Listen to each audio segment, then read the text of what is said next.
Hello friends, स्वागत है आपका इस वीकली मार्केट एनालिसिस वीडियो में, जहां पे हम बात करेंगे निफ्टी और बैंक निफ्टी के लेवल जो नेक्स्ट वीक आ सकते हैं और साथ में ही वो स्टॉक जो हम नेक्स्ट वीक ट्रेड कर सकते हैं। सबसे पहले बात कर लेते हैं निफ्टी की। तो निफ्टी का ये डेली चार्ट है और यहाँ पे आप देख सकते हैं लगभग एक साल का आपको ट्रेंड शो कर रहा है। निफ्टी ने पिछले अक्टूबर से एक डाउनवर्ड चैनल में ट्रेड करना शुरू किया था, जहाँ पर वो लोअर स्विंग हाई बना रहा था और ये सिलसिला लगभग अगस्त 2022 तक चला। इसको हम इस ट्रेंड लाइन के थ्रू भी देख सकते हैं। और यहाँ से निफ्टी ने एक हायर हाई बनाने शुरू किए और ये एक मेगाफोन चैनल के अंदर ट्रेड करने लगा। अगर इसको हम थोड़ा सा जूम करके देखें तो निफ्टी इस चैनल में ट्रेड कर रहा था। और लास्ट टाइम जब हमने बात की थी, हमने कहा था कि निफ्टी की क्लोजिंग इस चैनल के ऊपर हुई है और ये ऑल टाइम हाई भी बना सकता है। और निफ्टी ने वहाँ से थोड़ा सा करेक्शन दिखाया और उसके बाद आज ये इस मेगाफोन चैनल की ट्रेंड लाइन के ऊपर इसने क्लोजिंग दी है। हालांकि जो निफ्टी का स्ट्रक्चर अगर यहाँ पे आप देखेंगे तो ये एक हैंगिंग मैन स्ट्रक्चर बनाया। बट अच्छी बात यह है कि इसने इस चैनल को ही अपना सपोर्ट बनाया। आरएसए भी आप देखेंगे तो 60 से ऊपर चल रही है और 60 का ही सपोर्ट लेकर निफ्टी ऊपर आया था। निफ्टी के लिए उसका अगला रेजिस्टेंस है उसका लास्ट टाइम का जो ऑल टाइम हाई बना था और वो था 18604। तो निफ्टी में किसी भी तरीके का लॉन्ग करने के लिए ज़रूरी है कि निफ्टी को ये 18600 का चैनल क्रॉस कर इसके ऊपर क्लोजिंग देनी पड़ेगी। अगर निफ्टी ऐसा करता है तभी निफ्टी के अंदर हम लॉन्ग होंगे, अदरवाइज़ ये फ़िलहाल रिस्की है। अगर किसी कारण से निफ्टी ने आज का लो तोड़ा, जो कि इस चैनल का सपोर्ट भी है, तो ये हमारे लिए फ़र्स्ट अलर्ट सिग्नल हो जाएगा और हम शॉर्ट के लिए अपॉर्चुनिटीज़ देख सकते हैं। अगर निफ्टी 18440 के नीचे क्लोजिंग देता है कम से कम 1 आवर की कैंडल के अंदर, तो हम निफ्टी के अंदर शॉर्ट की पोजीशन देख सकते हैं। और अगर निफ्टी 18600 के ऊपर क्लोजिंग देता है 1 आवर के अंदर, तो हम लॉन्ग की पोजीशन देख सकते हैं। इसके बीच में ये नो ट्रेडिंग जोन है निफ्टी के लिए। ये निफ्टी का वीकली चार्ट है और अगर आप इस वीकली चार्ट में भी देखेंगे तो आरएसआई 60 के ऊपर चल रही है और इसकी क्लोजिंग इस मेगाफोन चैनल के ऊपर आई है। अभी तक कोई ऐसा रीज़न नहीं लग रहा कि निफ्टी में किसी तरह की कोई कमज़ोरी दिखे। जो निफ्टी ने हैंगिंग मैन बनाया है, इसको हम आर्ली चार्ट में और अच्छे से समझ सकते हैं। यहाँ पे आप देखेंगे तो ये ऑलमोस्ट डबल टॉप जैसा इसने स्ट्रक्चर बना दिया। यहाँ पे अगर मैं एक हॉरिजॉन्टल लाइन लगाऊं तो यहाँ से आपको दिख जाएगा कि निफ्टी के लिए 18540 की ही एक बहुत बड़ी रेजिस्टेंस बन रही है, जहाँ पर ये कम से कम 4 बार रेजिस्टेंस लेके आया है। सो तभी मैं कह रहा हूँ कि अगर निफ्टी 18604 के ऊपर जाएगा तभी हम लॉन्ग होंगे, उससे पहले ये नो ट्रेडिंग जोन है, क्योंकि ये बार बार यहाँ से रेजिस्टेंस लेकर वापस आ रहा है। अब बात कर लेते हैं बैंक निफ्टी की। तो ये बैंक निफ्टी का भी डेली चार्ट है और यहाँ पे मैं आपको पिछले 3 महीने के ट्रेंड के ऊपर लेके जाना चाहूँगा। और यहाँ पे आप देख सकते हैं मैंने एक ये ट्रायंगल ड्रॉ किया है। सो ये दिखा रहा है बेसिकली कि बैंक निफ्टी जो है इस असेंडिंग ट्रायंगल के अंदर अभी फ़िलहाल ट्रेड कर रहा है और पिछले 3 दिन से हायर हाई बना रहा है। यहाँ पे सिर्फ चिंता की बात यह है कि पिछले 4 जो इसने कैंडल बनाई है उसमें से सबसे पहले अगर आप यहाँ पे देख पाएंगे एक डोजी है, फिर स्पिनिंग टॉप और ये फिर 2 दिन से स्पिनिंग टॉप बन रहे हैं। तो यहाँ पे थोड़ा सा इनडिसिसिवनेस आ रही है, ऐसा लग रहा है कि यहाँ पे थोड़ा फटीग आ गया है। तो ये चैनल मैंने यहाँ से इसलिए लिया है कि इतना बड़ा ही टारगेट आ सकता है जैसे ही ये चैनल ब्रेकआउट होगा ऊपर या नीचे की तरफ। फ़िलहाल जो बैंक निफ्टी के अंदर दिख रहा है वो ये है कि अगर बैंक निफ्टी ने इस चैनल को तोड़ के ऊपर की डायरेक्शन दी तो हम लगभग 44,000 से लेकर 46,000 तक के लेवल भी देख सकते हैं। और अगर ये मूवमेंट नीचे की तरफ आई चैनल ब्रेक होकर, तो हमारे पास 3 टारगेट आ रहे हैं। सबसे पहला टारगेट है लगभग 41,900, फिर 40,900 और उसके बाद 40,200। सो बैंक निफ्टी ने आज भी वीकनेस शो की, जहाँ पे निफ्टी स्ट्रांग था बैंक निफ्टी वहाँ पे थोड़ा वीक था। तो नेक्स्ट वीक बहुत ही क्रूशियल होगा बैंक निफ्टी के लिए। अगर इसकी मूवमेंट ऊपर की तरफ रही तो ये बियर्स को खदेड़ता हुआ लगभग 2 से 3,000 पॉइंट्स की मूव दे सकता है। और यही मूव अगर नीचे की तरफ आई तो जो लोग शॉर्ट में बैठे हैं उन्हें अच्छा खासा प्रॉफिट हो सकता है। बैंक निफ्टी में एक और भी मज़ेदार चीज़ है जो मैं आपको दिखाना चाहूँगा और जो हमारे टेलीग्राम मेंबर्स ने भी बहुत बढ़िया से भुनाया, और वो है इसका 15 मिनट का चार्ट। इसके 15 मिनट के चार्ट के अंदर आप देखेंगे तो 43,000 इसका एक पहले रेजिस्टेंस था। आज उसने उसको कुछ देर के लिए सपोर्ट बनाया और फिर दोबारा से उसके लिए रेजिस्टेंस बन गया, यानी चेंज इन पोलैरिटी। और यहाँ पर अगर हम फर्दर 5 मिनट के चार्ट में से देखें तो यहाँ पे आप देख सकते हैं बहुत ही ज़बरदस्त मूवमेंट आ रही थी। 43,000 पर जितनी बार भी ये हमने इसको शॉर्ट किया हमें अच्छा खासा यहाँ पे प्रॉफिट देखने को मिला। लगभग 3 से 4 बार ये 43,000 के नीचे आया था और जब भी आता था वहाँ से ये फिर दोबारा नीचे आता था। वहाँ पे रेजिस्टेंस जो है बार बार बैंक निफ्टी को फेस करने को मिल रही थी। और यही सिमिलर पैटर्न इसने हर रोज़ 5 से 15 मिनट की कैंडल में दिखाया और हर रोज़ हमने इसके अंदर स्कैल्पिंग किया और इंट्राडे ट्रेडिंग भी की है। अब आप उससे पिछले दिन में देखेंगे तो 42,900 इसका एक इम्पॉर्टेंट सपोर्ट था। ये जब भी सपोर्ट के पास आता था हम बाय करते थे और इसको स्टॉप लॉस के साथ ट्रेल करते थे। फिर ये 43,000 का रेजिस्टेंस लेता था, फिर नीचे आता था और फिर दोबारा ऊपर। तो इसी तरह स्कैल्पिंग बहुत बढ़िया हो रही है बैंक निफ्टी के अंदर, क्योंकि ये एक छोटे छोटे चैनल्स में ट्रेड कर रहा है। सो हम वापस आते हैं इसके डेली चार्ट पर। सो बैंक निफ्टी में स्टोरी बहुत ही क्लियर है। इसको ये चैनल ब्रेकआउट करके ऊपर जाना पड़ेगा किसी भी तरह की लॉन्ग पोजीशन के लिए। हम 43,350 के अगर ऊपर क्लोजिंग आएगी तभी हम बैंक निफ्टी में लॉन्ग होंगे। और अगर बैंक निफ्टी में किसी भी कारण 42,800 के नीचे क्लोजिंग आती है 1 आवर की, तो इसके अंदर शॉर्ट पोजीशन बनाई जा सकती है, जिसमें आपका स्टॉप लॉस होगा इस कैंडल का हाई। बट इसमें रिस्क टू रिवॉर्ड बहुत ही बढ़िया आपको देखने को मिलेगा, क्योंकि ये अब इस चैनल के बिल्कुल एंड पर पहुंच गया है और यहाँ से जहाँ पर भी ब्रेकआउट आएगा बहुत ही बढ़िया मूवमेंट मिलेगी। और ये हमारी निफ्टी और बैंक निफ्टी की इमोशनल वाइब्रेशन शीट है और इसमें आप देख सकते हैं कि निफ्टी ने कई बार हमारी इमोशनल वाइब्रेशन शीट को रिस्पेक्ट किया और अच्छा इसके अंदर हमें मुनाफा हुआ। और इसी तरह बैंक निफ्टी में तो कम से कम 6 बार बैंक निफ्टी ने इस इमोशनल वाइब्रेशन शीट को रिस्पेक्ट किया। और इसमें कमाल की बात ये थी कि बैंक निफ्टी एक अननोन टेरिटरी में चल रहा था और नए पे नई हाई बना रहा था, जिसका पास्ट में कोई भी रिकॉर्ड नहीं था। बट हमारी इस मेथोडोलॉजी से हमने वाइब्रेशन नंबर्स निकाले और आप देख सकते हैं कि इवन आज का भी जो हाई लगा था 43339 और हमारा इसके अंदर जो नंबर दिया हुआ था 43321।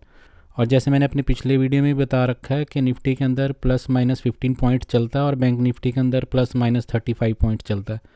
तो ये सारे लेवल्स बहुत ही क्लोजली रिस्पेक्ट हुए हैं और जिन्होंने भी ये फॉलो किए हैं उन्होंने अच्छा प्रॉफिट बनाया इसमें। दिसंबर की इमोशनल वाइब्रेशन शीट और साथ ही साथ डेली लेवल्स हम अपने टेलीग्राम चैनल पर देते हैं, जिसका लिंक मैंने डिस्क्रिप्शन बॉक्स में दे रखा है। अगर आप हमारे टेलीग्राम चैनल से अभी तक नहीं जुड़े हैं तो आप उस लिंक से जुड़ सकते हैं और डेली स्टॉक्स और इंडेक्स आइडियाज़ से अपना प्रॉफिट बना सकते हैं। अब बात कर लेते हैं उन स्टॉक्स की जिसको हम नेक्स्ट वीक ट्रेड कर सकते हैं। इस लिस्ट का सबसे पहला स्टॉक है मैक्स फाइनेंशियल सर्विसेज। ये मैक्स फाइनेंशियल सर्विसेज का वीकली चार्ट है और यहाँ पर आप देख सकते हैं कि हमने स्टॉक को क्यों चुना है। मैक्स फाइनेंशियल सर्विसेज का कोविड से पहले जो हाई था या टॉप था वो लगभग 610-615 के आसपास था और कोविड में बड़ी गिरावट के बाद जब ये दोबारा अपने इस लेवल को रिगेन करने की कोशिश कर रहा था तो इसने मल्टीपल टाइम यहाँ पर एक रेजिस्टेंस ली थी और ये रेजिस्टेंस क्रॉस करने के बाद ये स्टॉक जो है लगभग 1100 तक चला गया और अब दोबारा से फिर ये इस रेजिस्टेंस को अपना सपोर्ट बनाने की कोशिश कर रहा है। जो इसका कोविड से पहले हाई था उसको अब ये सपोर्ट बनाने की कोशिश कर रहा है और यहाँ पर इसने अगर हमें थोड़ा जूम करें तो एक बहुत ही बढ़िया लॉन्ग लेग डोजी बनाई है और यहाँ पर ये जो छोटी 2 लाइनें मैंने लगा रखी हैं ये इसका एक डिमांड जोन है। तो ये एक कंडीशनल बाय है। अगर ये स्टॉक 673 से ऊपर क्लोज होता है, 1 आवर एटलीस्ट मिनिमम क्लोजिंग चाहिए 1 आवर कैंडल में, अगर 673 के ऊपर क्लोज होता है तो इसके अंदर बाइंग की जा सकती है, क्योंकि तब ये इस बड़े चैनल के अंदर चले जाएगा जो कि 665 से 832 का है। और यहाँ पर आपका जो फर्स्ट टारगेट आएगा वो लगभग 715 और उसके बाद 755 तक का है और अगर ये भी क्रॉस हुआ तो फिर आप 830 तक का भी टारगेट देख सकते हैं। तो ये बहुत ही लो रिस्क बाइंग की जा सकती है और यहाँ पर ये आपका जो स्टॉप लॉस होगा वो होगा 655। इस लिस्ट में हमारा दूसरा स्टॉक है ICICI बैंक।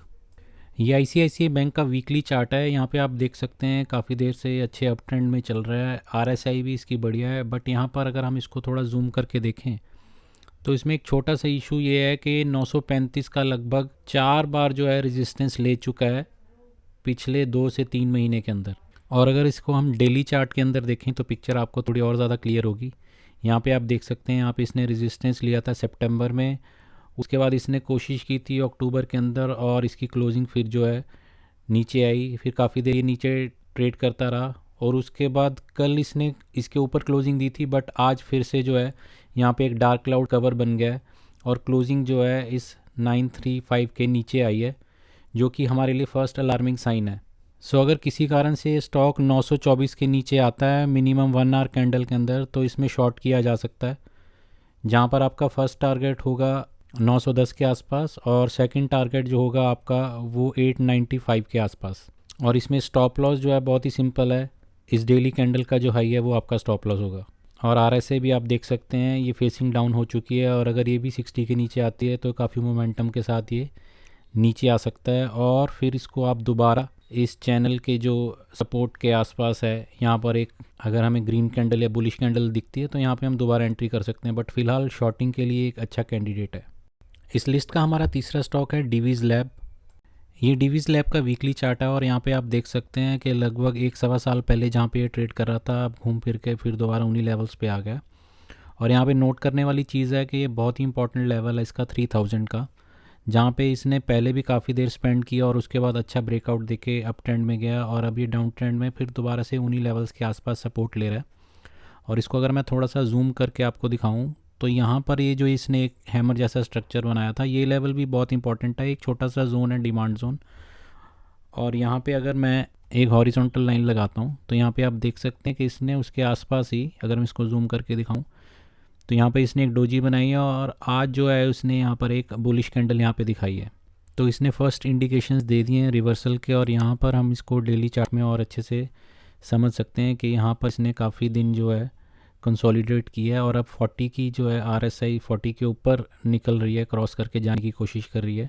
सो अगर ये स्टॉक 3355 के ऊपर जाता है तो यहाँ से हमारे को लगभग 100 रुपये का टारगेट यहाँ पर आता है, और अगर ये इसके ऊपर भी क्लोजिंग देता है 3450 के ऊपर, तो हमारे लिए जो है अगला रास्ता खुल जाता है जो कि 3550 और फिर 3600 तक भी आ सकता है। तो ये भी एक लो रिस्क स्टॉक है।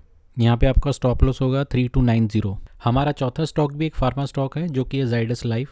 ये जाइडस लाइफ का वीकली चार्ट है, और ये चार्ट मैं आपको इसलिए दिखा रहा हूँ कि यहाँ पर ये एक बहुत ही इंपॉर्टेंट लेवल है 331, और यहाँ पे आप देख सकते हैं कि कई बार पिछले कई सालों में कई बार इसने इस लेवल को सपोर्ट भी बनाया, और कोविड के बाद ये रेजिस्टेंस भी बना था, बट अब काफ़ी देर से ये पिछले 3 से 4 महीने से एक छोटे से चैनल में ट्रेड कर रहा है, अगर मैं आपको जूम करके दिखाऊं, और इसी को ही बार बार एज अ सपोर्ट ले रहा है। सो इसलिए इस लेवल की बहुत इंपॉर्टेंस हो जाती है। और दूसरी चीज़ ये है कि ये जो चैनल जिसके अंदर ये ट्रेड कर रहा था, अब ये इसका भी सपोर्ट ले रहा है। सो ये हमारे लिए एक डबल कंफर्मेशन है। इसको थोड़ा मैं जूम करके आपको दिखाऊं तो यहाँ पर इसने एक हैमर जैसा स्ट्रक्चर बना दिया है, और इसको अगर हम डेली लेवल में देखें तो आप और अच्छे से समझ पाएंगे। यहाँ पर 40 से ऊपर क्रॉस कर निकल रही है RSI, और यहाँ पर इसने इस चैनल का जो रेजिस्टेंस था उसी को अपना सपोर्ट बनाया, रादर उससे पहले ही बना लिया, और एक बुलिश कैंडल यहाँ पे इसने दिखाई है। तो ये एक हमारे लिए बहुत ही अच्छा ट्रेड बन जाता है। अगर ये स्टॉक 405 के ऊपर क्लोजिंग देता है तो इसके अंदर हम बाय कर सकते हैं, जहाँ पर आपका फर्स्ट टारगेट लगभग 415 के आसपास आएगा, और सेकंड टारगेट लगभग 435 के आसपास आएगा।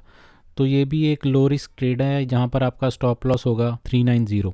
और इस लिस्ट का आखिरी स्टॉक है IEX यानी इंडियन एनर्जी एक्सचेंज। ये IEX का वीकली चार्ट है, और यहाँ पे भी आप देख सकते हैं कि ये लेवल जो है 133 बहुत ही इंपॉर्टेंट लेवल है, और आज से लगभग 1-1.25 साल पहले भी इसी लेवल पर घूम रहा था।